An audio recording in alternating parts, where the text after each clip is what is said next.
सास नंबरी बहू 10 नंबरी। पूरे घर में मालती देवी का हुक्म चलता था। अपनी बड़ी बहू को वो टीवी के रिमोट की तरह कंट्रोल करती थी। चलो, देर हो रही है। 12 बजे से पहले लड़की वालों के यहाँ पहुंचना है। हाँ हाँ, चलती हूँ।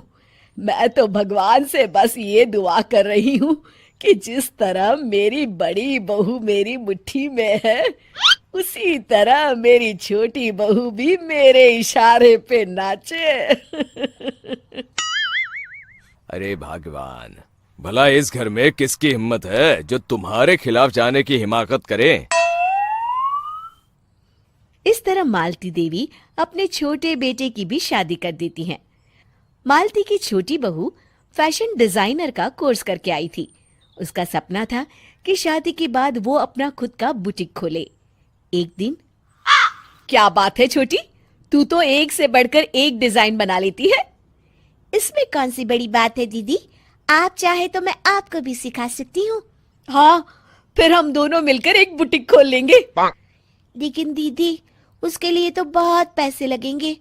हाँ तो क्या हुआ, पैसे माँ जी से ले लेंगे। हाँ हाँ, मेरे पास तो पैसों का पेड़ है ना, तोड़ के तुम दोनों को दे दूंगी। मेरी एक बात अच्छी तरह समझ लो, मैं तुम दोनों को एक ढेला भी नहीं देने वाली। बड़ी आई बुटीक खोलने वाली। ये आप क्या कह रही हैं माँ जी? आप हमारी मदद नहीं करेंगी तो कौन करेगा? अरे अगर बुटीक खोलने का इतना ही शौक है तो अपने माँ बाप से पैसे क्यों नहीं मांग लेती? मेरे पैसों पर क्यों आंख गड़ाए बैठी हो तुम दोनों? इस तरह अपने इरादे स्पष्ट करके मालती देवी वहां से चली जाती है। अरे ये क्या दीदी, माँ जी तो साफ मुकर गई। अब हम क्या करेंगे? तू चिंता मत कर, बुटीक तो खुल के ही रहेगा। कहते हैं कि घी जब सीधी उंगली से नहीं निकलता तो उसे उंगली टेढ़ी करके निकालना चाहिए। माँ जी अपने आप को समझती क्या है? पूरी सोसाइटी जानती है कि माँ जी ने अपनी सास को घर से निकालकर उनकी दौलत पर कब्जा कर लिया है। हाँ दीदी, अब तो जैसे को तैसा करना पड़ेगा। फिर दोनों बहुएं मिलकर एक साजिश रचती हैं। एक दिन, अरे नालायक, जरा ठीक तरह से पैर दबा, बिल्कुल मजा नहीं आ रहा। खाने पीने में तो कोई कसर नहीं छोड़ती। तभी वहां बड़ी बहू हाथ में एक फॉर्म लेकर आती है। माँ जी, आपके लिए एक खुशखबरी है। सरकार सभी बुजुर्गों को हर महीने 10,000 रुपये पेंशन देने वाली है। अरे ये क्या कह रही है तू? क्या सच में मुझे हर महीने घर बैठे 10,000 रुपये मिलेंगे? हाँ माँ जी, दीदी सच कह रही है। कल टीवी न्यूज में इस बारे में बता रहे थे। बस आप ये फॉर्म पढ़ के इसे भर दीजिए और अपने दस्तखत कर दीजिए। मैं इन्हें ले जाकर जमा करवा देती हूँ।